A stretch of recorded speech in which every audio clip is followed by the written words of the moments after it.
Well, welcome everybody to another episode of Views from the Bridge, your second favorite podcast about your favorite team and Supporter Shield leading and Eastern Conference leading Philadelphia Union What's up? after Cincinnati and other teams gave us a gift this weekend by not getting points. But the Union are back in the driver's seat. I'm Justin. With me is Evan tonight. I think Chuck will be joining us at some point in time. But We're Evan, gonna how are find you? out. Yeah, I'm all right. Hey, it's crazy. In 2022 in August, we beat Chicago 4-1. Um, and it's not every week that we've done this podcast that I can say we put up a hockey total of shots, but 23 on Saturday against Chicago could probably tell you most of what you need to know about this game. Oh yeah, for sure, for sure. Yeah, getting into it, I think the Union. I don't think I'm. I think in the sports world, this word gets overused at times. I think it gets overused in the soccer world some. But the Union pummeled the Chicago Fire 4-0, Yeah, and it was all Union all night long, and as convincing as the win was, I think the score could have been anywhere from 6-3 to 4 to yeah. nothing to I don't know. It could have been anywhere because bars were hit, crossbars were hit, goalkeepers made some good saves, and ultimately the Union walk away with a 4-0 win. Yeah, if I forget who had the chance for Chicago, but I think it was early in the first half where they could have made it 1-1, and I think this game is entirely different if if they equalize. But yeah, I mean, I don't think you can ask for much more out of this game, especially after a bit of a down week like we talked about last week, where it was kind of all right. Hey, Open Cup semifinal, get there, great, did it. Everything else in the week, yeah, okay, we're not in the lead for the Supporters Shield anymore, but it's Chicago, and we shouldn't have much problem with them. And then we proceed to not have much problem with them, and Milan Iloski continues to cement himself as like one of our better immediate impact signings that I think we've ever made. Um, I guess I'll out myself and say that in the group chat, I did text, is he our best secondary window signing ever? Which is wrong because a lot of our bigger European players have been secondary window signings. And as much as we give him stick on the show, Alejandro Bedoya came over in the secondary window. Maybe for more of a I don't know, recent consistent Julian Carranza was a secondary window guy. But as far as coming in late in the season, hitting the ground running, having an impact, obviously he scored um what was it, the Open Cup, one of the games last week, there was three, I'm sorry. And then obviously an assist and a goal, um including I I think Chris Brady for Chicago had a really bad game. He he had some Guzan level reactions to goals he let in, but Iloski's dagger for the fourth. I don't know, man. Like I get it. It's late in the game. You're down 3-0. You're just trying to not explode on the field, but you could have done something there, I think. Yeah, I mean, Olaski, uh, according to FOTMob, had a 9.2 rating, which FOTMob is not generous with their ratings whatsoever. So for him to be at 9.2 is impressive. It's everyone And else's so 10 at that point. yeah, exactly. Exactly. And so I think he uh, my favorite play of the game of his was not the goal. The goal was interesting from Brady. Like you said, the assist was also fantastic. My favorite play of the game of his was what 37 seconds into the game, where he almost caught Jack Elliott napping and Elliott passes across the mouth of goal, and Baribo has a touch from literally 3 yards out and somehow misses a open net. So I think Baribo is probably more glad that he got the goal 34 minutes into the game, Yeah. because if he had not gotten that goal, that miss would have stuck long and hard in his mind, Well, I think. and it's But funny you I mentioned. think Iloski on that play just it reminded me of how much of a pest he actually is. Oh, absolutely. Um, and especially for him sort of filling in for Indy on the pressing front too, like as the center midfielder. Um, to be that kind of nagging guy, I think I mentioned it too, where it's like the joke I'll make is that after playing with Jack Elliott for so long, Ty Baribo is not expecting him to plate a finish for him now that he's switched teams. But truly, I just don't think any forward is ever expecting a back pass from a defender to be that bad, because that's that ball's not too far away from the cross that he actually converted on for the goal. It's a little bit high, but it's the same idea. Um, yeah, and I mean, it's funny listening back to us or reading anything from earlier in the season where everybody went, "Oh, you got rid of Elliott and not Glesnes," and now it's like, well, you know what? That might have been okay. We might be Hindsight is fine. always 2020, but Yeah, oh, of it is course. what it is. Yeah, yeah. It is what it is. But man, it's one of those where it's like, do you think that like Ty yelled a word that Jack used to use for like, you know, hey, play this ball safe when he was in Philly, and then he went, all right, and then hit the right ball, but to the wrong guy. That familiarity play, where it's hey, you're good or whatever, and he throws it over, and it's like that could have been a finish. All right, well, never mind. Yeah, I mean, and the Union came out firing in this game. It was like the first 11 minutes of the game were nothing but Chicago's box. It hardly left Chicago's side of the field, in that, in the first 10 or 11 minutes of the game. And probably the Union should have finished one or two of those chances, but just didn't. But luckily, things in the second half, it was one of those situations of you just got to keep knocking and the door will finally open, right? And they just kept knocking and the door finally opened. Uh, we can't say enough about Wagner's crossing, and he plates one, perfectly for Baribo. And Baribo, like, it was one of those plays that you just kind of see happening, and you're like, oh, this is going to turn into a goal. It shouldn't, but it's going to, because Wagner's delivery was just about perfect. And then Baribo, gets the ball on his foot and just slides it between Brady's legs. Yeah, which again, tough one to give up for Brady or any goalkeeper in that situation. Honestly, it's near post, which you never want to get beat there, and then it's also 5-hole, which is just that's two of the worst things to hear before. Oh, goal. It's near post between the legs. I mean, you'll take it, but yeah, you get out to a lead early, you never really put the brakes on, and you just kind of end up having a pretty easy night. Weird to not see Kuipers out for Chicago off the bat. I wonder if that was a rest thing or what, but we'll take it. And then yeah, a little bit of help in the other fixtures this weekend, and we're back on top. Should have Yeah, been more help, couple other just but like notes that I had. I thought Wagner's goal, little set piece trickery. They've tried that a bunch, and it finally finally worked. finally converted. I feel like if you're Chicago and you you had a guy laying down and somehow Wagner still gets it around him to finish, Yeah, it's not good.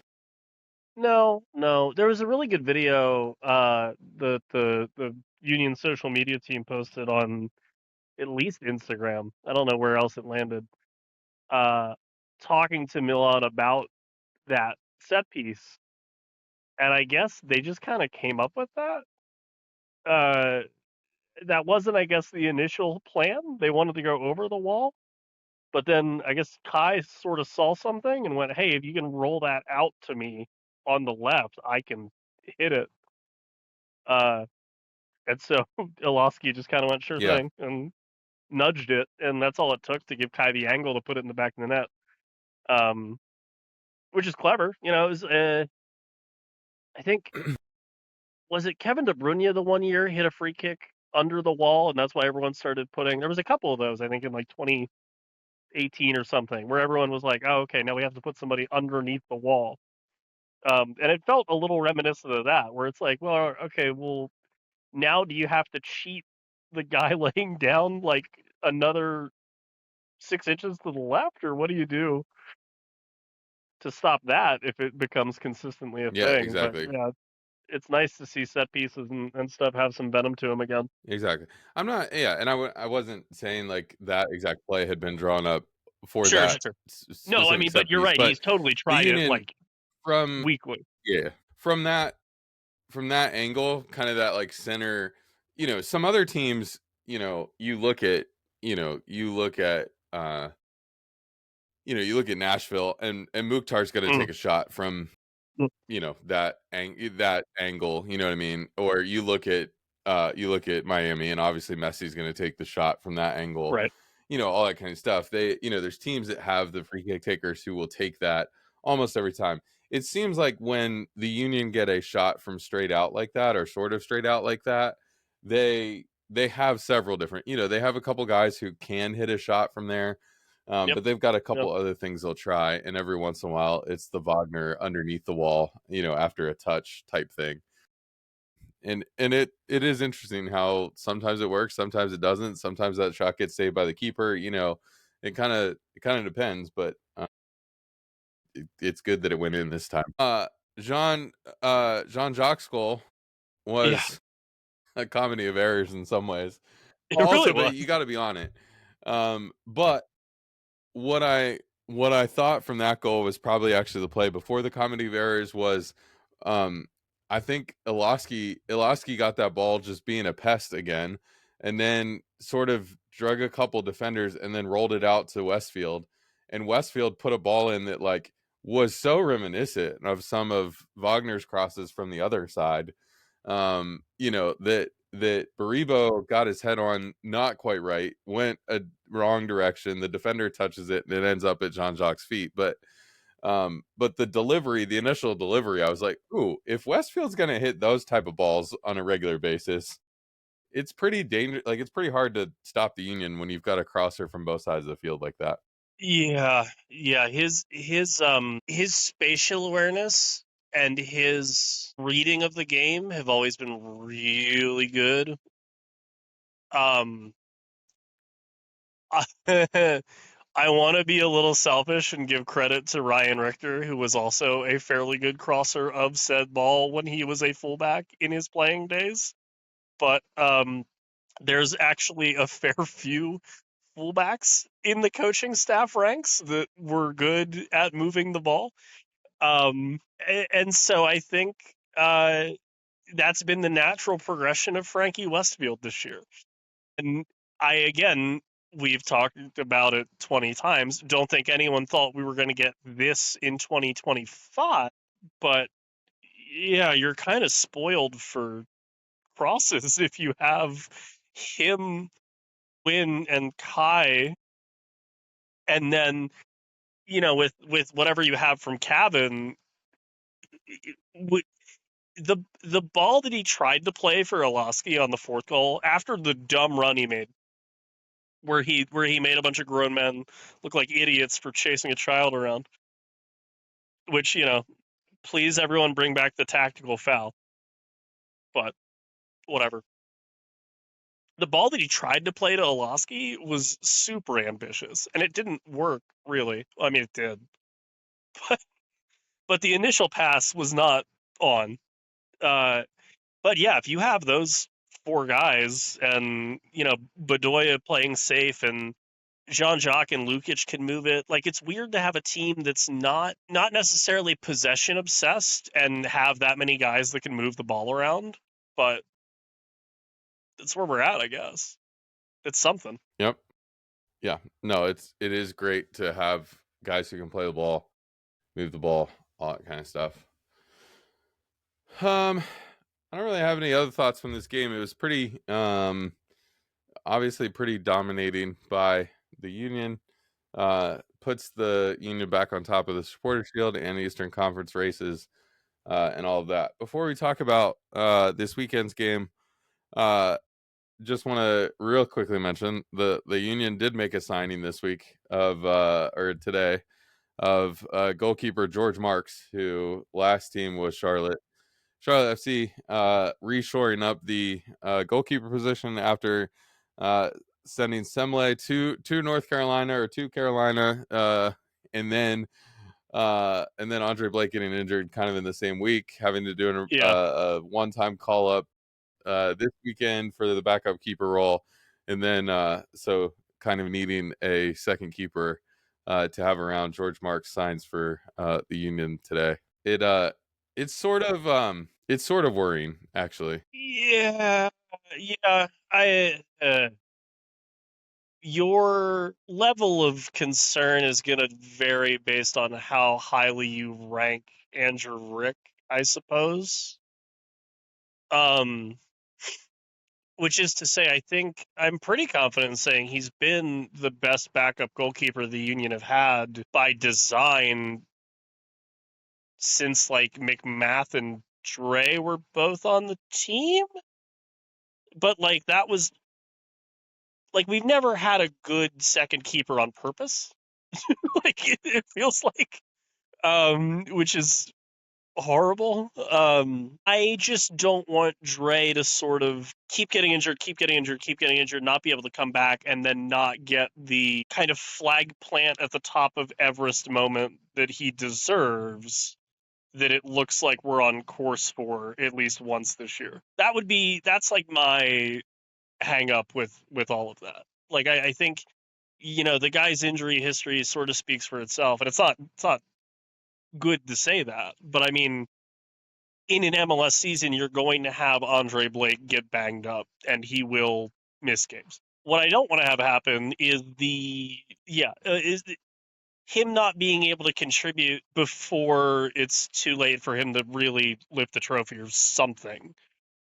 Because I think him and Bedoya obviously are the two guys that deserve it in like I think all of MLS is sort of hoping you guys get something. Like there's very few of that left in the league, I think.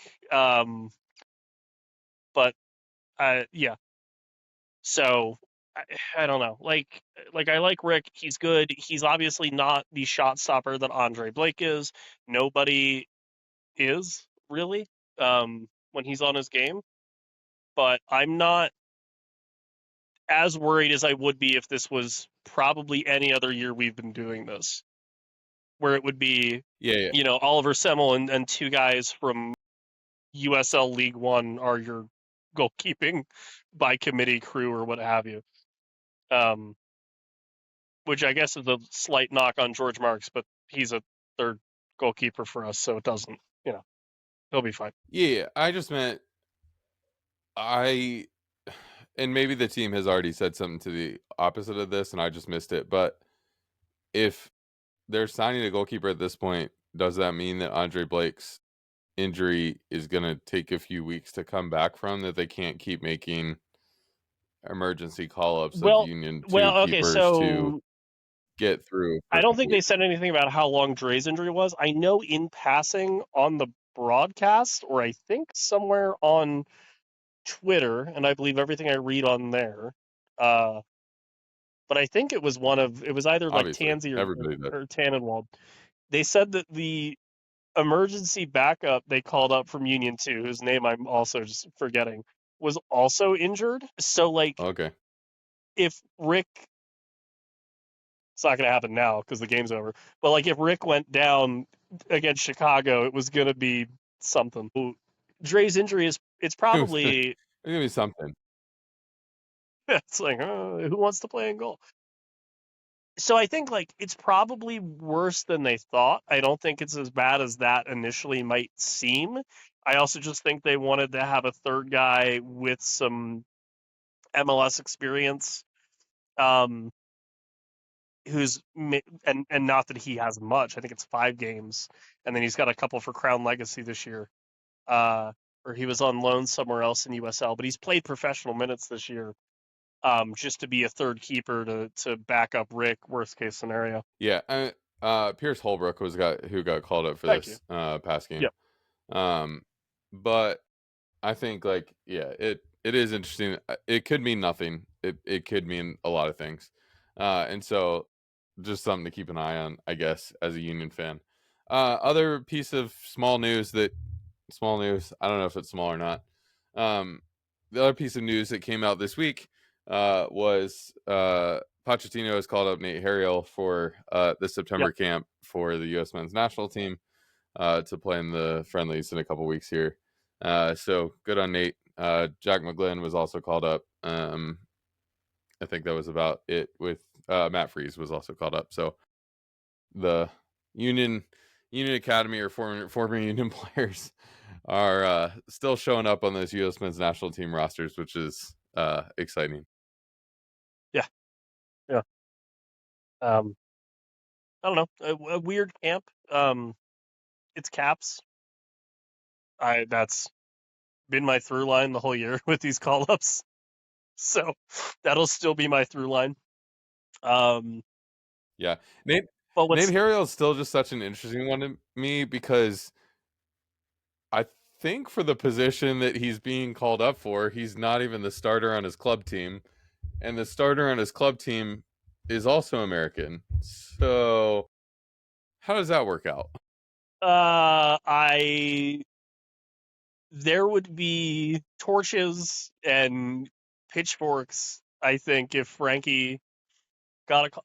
Honestly, all right, this would never happen, so I can fantasy book it all I want. I think if Pochettino or the Federation reached out and went, "Hey, we want to bring Frankie Westfield into a camp," if I was the Union, I'd go, "Too bad." Like, like Yeah, take take any of the other fullbacks we have. We're gonna keep this one.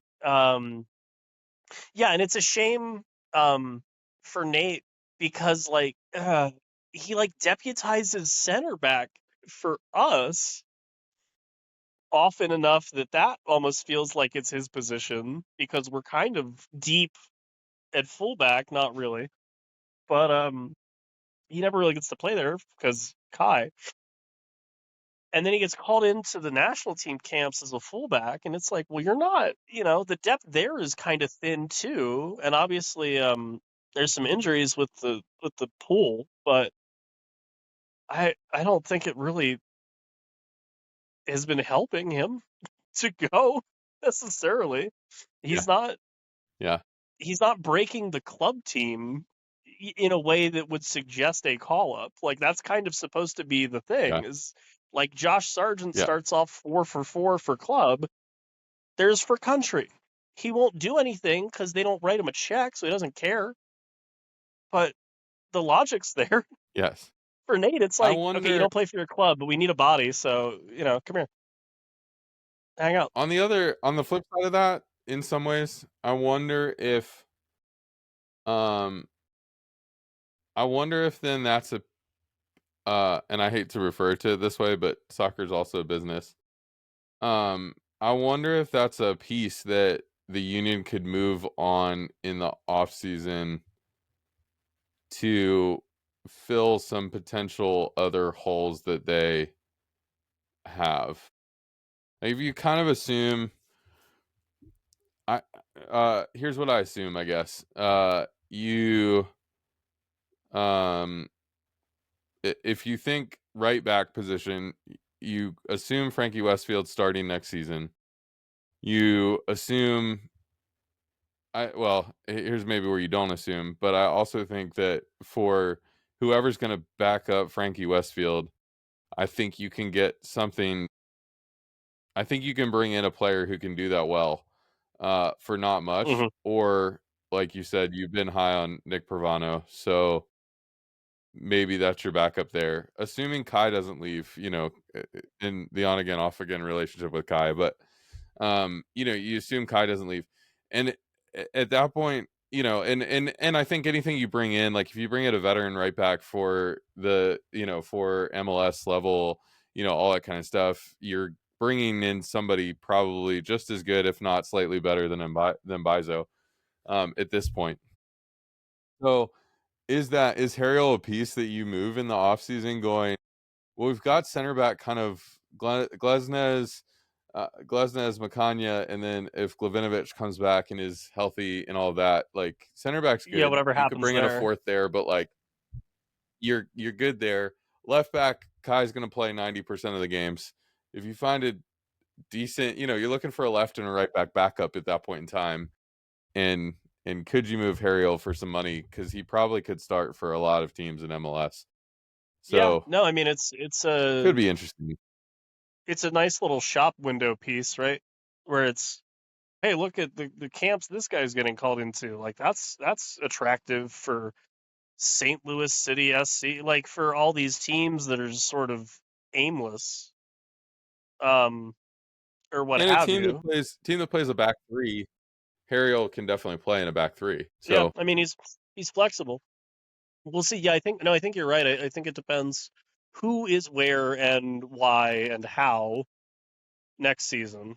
I do think if you can find a fullback that can play both sides, that would be cool. Um, yeah. Obviously that's a weird ask, and preferred foot and all that fun stuff. But yeah, there's definitely some like flexibility organizationally, and obviously, I mean, we turned Jack McGlynn into whatever this is now, so it's a thing we've done before. Yeah, but who knows? I mean, Nate's been everything you could ask for from like a kid in the club, just servant wise, and he's one of those guys I think who has like a sneaky amount of time played for the team. Um, Yeah, for sure. For sure. don't have it in front of me, but I'm sure it's a lot higher than I would think. Um, so yeah, I mean, it would be unfortunate to see him go, but this is sort of one of the calling cards of what we're doing with all this. Like this is the part of the philosophy where you have to go. It is a business, yes. It sucks, but it's also a business. Um, and yeah, thank you for talking about Nick Periano, so I don't have to. So good. I Um, tried to get, I try to listen to what you guys no, say on a yeah, because weekly basis it's and know there's where you guys options. stand There on a lot like of players. we're deep in some positions that uh we can talk about player development and how not everyone's going to hit when we bring them up all the time, but we seem to have a lot higher rate than most, so why not give it a go? Obviously, you don't get to play around with that when you're doing as well as you're doing in a season, so it hasn't happened yet. But I think if we were lower middle end of the conference and not in the semifinal of an Open Cup and whatever else, there would be some rotation happening. If you wanted to know Harriel's kind of stats in general, he's played 130 games for the Union or he's played in 130 games for the Union and scored 9 goals over his time. Huh. Over how long?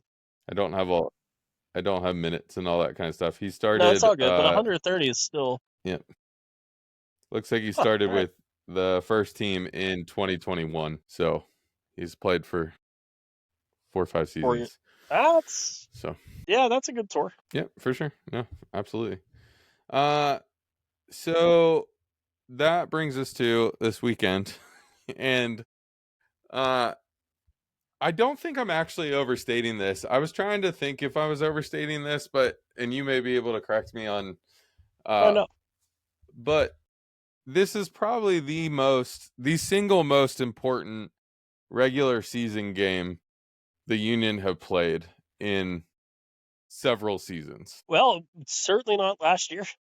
Uh, so that one's off the table. Yeah, probably since the Shield, right? That would make sense. Yep. You can And have it. I so don't have here's anything here's immediately to actually rebut you with. here's why I say that. I actually did a little bit of digging just right before. That was why we were a little bit. You guys don't care about this, but we were a little bit late No to one's start gonna know. recording Yeah, tonight, I was and I gonna was say doing you don't. You know. I was I was doing some fact digging to try to figure something out because something hit my mind, and I was like, I gotta look at this real quick. So I actually went back over the last three, I guess, three full seasons, so 2022, 2023, 2024, and this season, and looked at all of our losses over that time period. Wouldn't you know it, the team that we have lost to the most since the beginning of 2022 is FC Cincinnati. We have lost to them 5 times in the last 4.5 seasons or 3.5 seasons. Just to put some perspective around that, we lost to Miami and Orlando 4 times each. We lost to Columbus 3 times. We lost to Toronto 3 times, and we lost to a host of teams twice. But the the team that we have lost the most to in the last 3.5 seasons has been FC Cincinnati, and so I think there's a little bit of going into this game, and I think Chuck kind of talked about it on last episode. He's like, I don't know if we beat Cincinnati. And I was like, well, we did beat them 4-1 at the beginning of the season, so like, why wouldn't we be able to do it again? We have lost them 5 times in the last 3.5 seasons, and so I do think there is a little bit of like, all right, Union, if you want to compete in this the rest of this season, you know, come playoff time, you're gonna have to play Cincinnati. You could have to play Cincinnati. You could have to play Miami. You do have to play. You know, you're probably gonna have to play Columbus or Nashville was one of the teams we lost to twice in the last 3.5 seasons. You're gonna have to play those teams to continue to move on in the playoffs.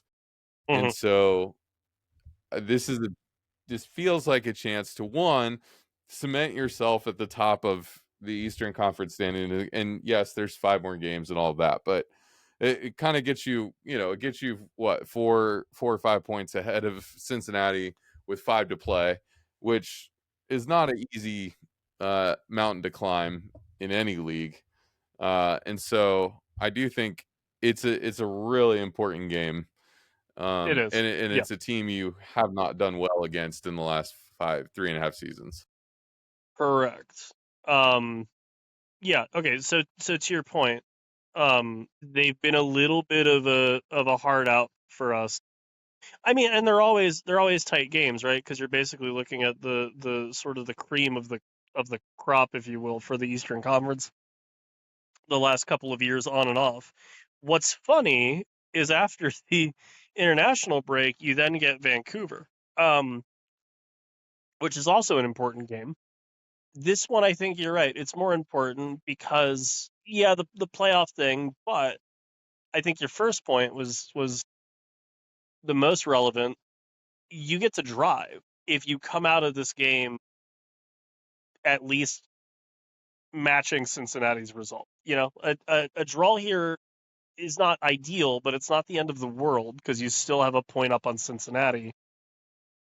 If you can win and you get that 4 point gap, then if you come off international break and you lose to Vancouver, it's not the end of the world. Um, so yeah, I think against Cincinnati here, this is the last chance that you have to really control who's gonna set the pace for the back 4 or 5 games in the Eastern Conference, and you'd rather that be you than the other team.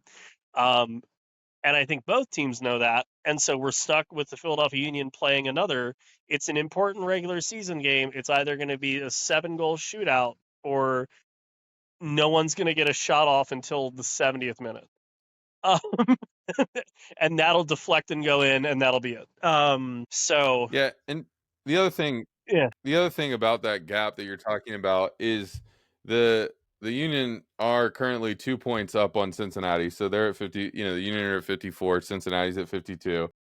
Right now, the goal differential is already significant. You are, Oh, it's yeah. the Union are plus 22, Cincinnati's plus 7. So that's, the tiebreaker, the wins tiebreaker is also like that would put the Union on, if they win, that would put the Union on 17. The Cincinnati would still be at 16. And so you have the head-to-head season tiebreak.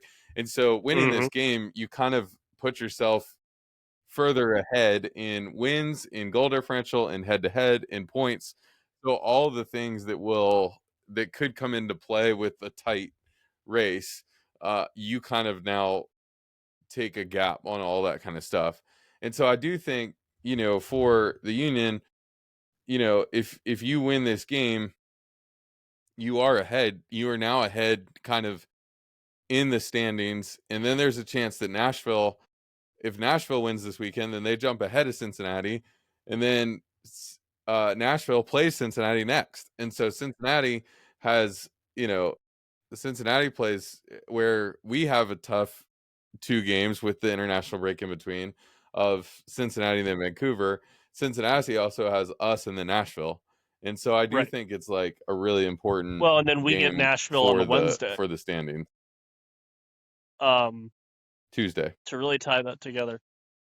Uh, yeah, and then 2 and 3 are probably thinking more about each other than one at that point. Um, and our run in to close things out, I think, is a little bit easier. So yeah, I mean, really, it's one of those, and for as much as we've sort of lightly, I don't even want to call it critique because I don't care if it works, but Carnell is not a quote machine, really. Like again, he's not a bad, you know, he'll give you clips, but they're not. Do you want to be good or do you want to be fucking great or whatever? And for as much as we like the do we want to be a good team or do we want to be fucking great guy, he never actually figured out how to get the team to be fucking great. So if we're trading off good quotes for results, by all means, keep doing whatever you're doing. And Uh, so it's funny to like not have I this love like really like spearhead, like we're in bad South African. I'm sorry, I'm just gonna talk like a normal American. Um, oh that yikes.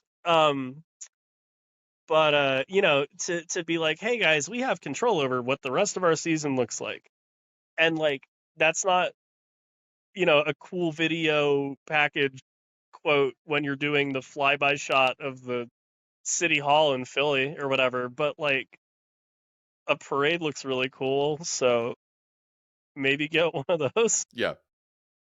Yeah. Yeah.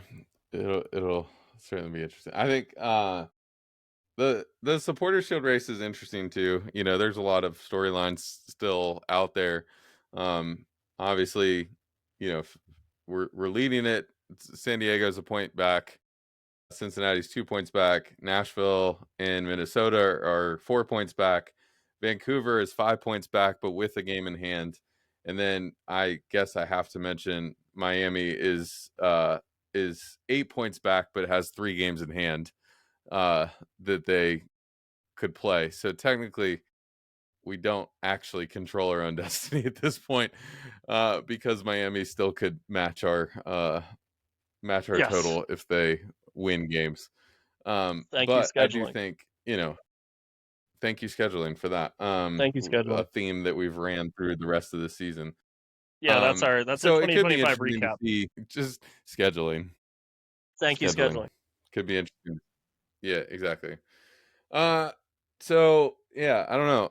It seems like an important game for the Union to win. We'll see what happens on Saturday, and what can come out of the game. I don't know. We've gotten away from doing predictions for every game, but any thoughts for this game? I already said them, sort of. I don't want to do. I don't want to do like 3-1 or whatever, because I feel like trying to assign a pattern for any of these games against Cincy is a fool's errand. Maybe if you give me 15 minutes of the game real quick before it, you know, before it happens, just kind of give me the script. I'll be able to tell you. But yeah, I think it's one of two paths, and it's either shootout or absolutely constricting to watch passing. Um, in the sort of, Man City Arsenal ilk where we don't want to make a mistake, so let's not even give ourselves the opportunity to. And then someone eventually gets a little greedy and the other team scores. So, um, yeah, I'll just say a win or a draw here is really what I'm looking for. Um, and then you go into the break, and then you come out of that, and you have a tough game against Vancouver and a semifinal against Nashville. But just yeah, not a loss is where I'm at. Yeah, for sure. Uh, just keeping storylines and things. The Cincinnati has actually only won one out of the last 5 games. They're 1-1-3 in their last 5. They beat Portland, tied Juarez, but then lost on PKs. And then they've lost 3 others against NYCFC, Charlotte, and Chivas. So it is, they're coming to the game with a little bit of a limp, I guess, of not, Yeah, not every game has gone their way either. And so it will be interesting to see, where the Union has only lost 1 out of the last 5, but tied a couple as well. Yeah, interesting storylines. But yeah, I think I agree with you. A win or a draw. You need to match Cincinnati's result to today. In contention for top of the table, you can't really control a lot of what San Diego does at this point, obviously. no, right. But this is the Union's Except for chance to take their control the second Eastern best goal Conference at scorer. least. That helps. Well, yeah, we could do that, which we did. Yeah, You you also have to this is the chance that the Union have to kind of cement themselves at the top of the Eastern Conference, right? It's like, all right, you win this yep. game, Yeah, you're this at a is good this is spot good in Eastern Conference, and then you just see what happens with the rest of the season, rest of the table. because the rest of the Eastern Conference matchups we have are basically like bubble playoff teams, right? So, and realistically, we're at the point of the season where those bubble playoff teams are not really playing for much, except for the pleasure of getting smacked by one of the upper seeds in the playoffs and some contracts. So we should kind of roll the rest of those teams. Maybe not to the tune of 4-0 with 23 shots, but yeah, this is your kind of like this next 3 games are your last looks at some stiff competition. And if you can handle business there, you get rewarded with either an Open Cup, still saying it, or a lighter workload down the end stretch. And if you put the conference away early, the last regular season game, I don't want to see anybody on the field. Like I'm down Just to worth, rotate just worth all it. 11 guys. I really am. I know no one's really done that before in MLS, and it would probably be a pretty big slap in the face to whoever our last regular season game's against. But I, with the 3-game format for the play, like all that stuff, I don't care. Yeah, Not risking yeah. anybody if I don't have to. So there are 6 games left in the regular season. We have Cincinnati on the road, Vancouver on the road, and then our last 4 in the regular season are New England at home, DC on the road, NYCFC at home, and I believe Charlotte on the road. And so you've got 4 teams who are kind of all in the bubble, but 4 teams you should be able to beat rather handily. So it's really the next 3 games that matter mostly. All right, Chuck, you jumped Chuck, in welcome. right as we were wrapping up all of our conversation. So what do you have to say about the Yeah. Philadelphia Union? Wow. What a way to put me on the spot that I put myself That's a on the spot. softball, eh? But I mean, it's fun. Winning 4-0 is probably a good place to start. And I mean, we did talk about how important it was to win over the weekend. So it's just There you go. very good that it happened Here, because I don't know how many more are going to come this season during the regular season. But as long as they win in the Open Cup and finish top 4, which this helps with, he's on my I'm side. happy.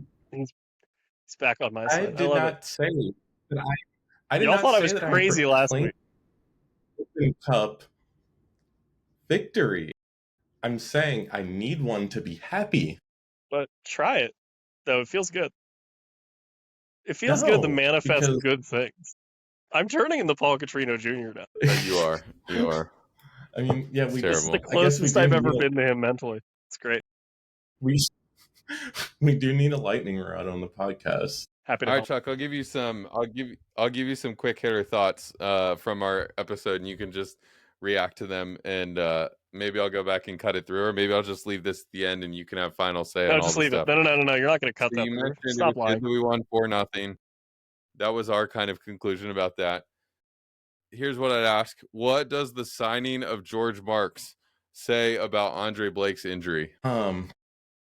I don't actually know if it says that it's worse than we think it is, because every time Andre Blake gets injured, it feels like it's 3 to 6 weeks, just like at a minimum.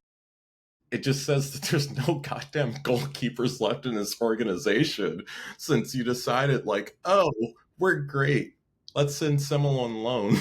All right, so you take the kind of positive. Andre Blake's fine. We're just shoring up the position.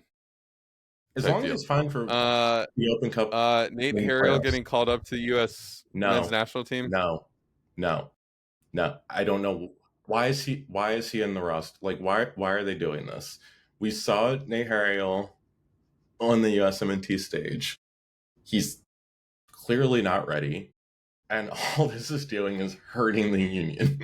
Is it hurting the union though? Well, all it's doing is hurting Nate He Harriel. doesn't even Chuck. play for the union. Which still hurts the union. I guess. All right, and then the question that I asked Evan is the Cincinnati matchup. I think is the single most important regular season game the Union have played in several seasons. Chuck, before Yes or you no? interject, remember when we used to say that every week before we won the Supporter Shield? We were like, no, we swear to God, this is the one. And I can't remember us using that phrase since then, is really where I landed. It is actually really funny on, like, I think the phrase also for a while was like, is this the most important game in Union history? And No, then it for sure was. Yeah. Like, everything just got bigger and bigger, and it's like, oh, well, I guess we can't actually get bigger outside of, like, being in like a Champions Cup final than making MLS Cup. But I mean, at least regular season, yeah, if you win this game, you're probably favorites for the Supporter Shield, right? Well, Chuck, you forgot our other through line this season. Inter Miami and MLS scheduling. But they're still, like, I mean, I guess They're 8 points back with technically if they win all games in 3 games, yes, they are ahead of the Union. But I mean, it's not terribly likely, but it can happen. Yeah, that's the thing. Just with where Miami is, like, and we've talked about this a few times, just actual points are more important than games in hand, and I will forever believe that. The other context I'll give you to that, Chuck, is I went back to the beginning of 2022, and the team that we have lost most to, with 5 times over the last 3.5 seasons, is FC Cincinnati. Oh, I'm aware of the history. That's even why I don't feel overly optimistic about this game, despite what has already happened this season. It's just, yeah, it's just very hard to be positive ahead of facing Cincinnati, especially after they actually, like, had a deadline day, and we don't do that in Philadelphia. It's true. I mean, not that we should, because we should not spend real money in the midseason window. We signed RJ Allen from Friends of the Pod FC Motown in the secondary window one year. I don't want to hear that we can't have a deadline day. I mean, sure. Chuck says, sure. All right. Well, that's what we think. Hopefully the Union will go and win this weekend, and then we can not watch the U.S. men's national team for 2 weeks, and then must be nice. Talk about a game against Vancouver. Yeah, good luck in Germany. That'll be what's happening over the next couple weeks anyway. But you can let us know what you think. It's at VFTV Pod wherever you can find us on the internet. Hit us up on YouTube, Instagram, Blue Sky, wherever you want to find us. We're there. And we'll talk to you again with more Union content very, very soon.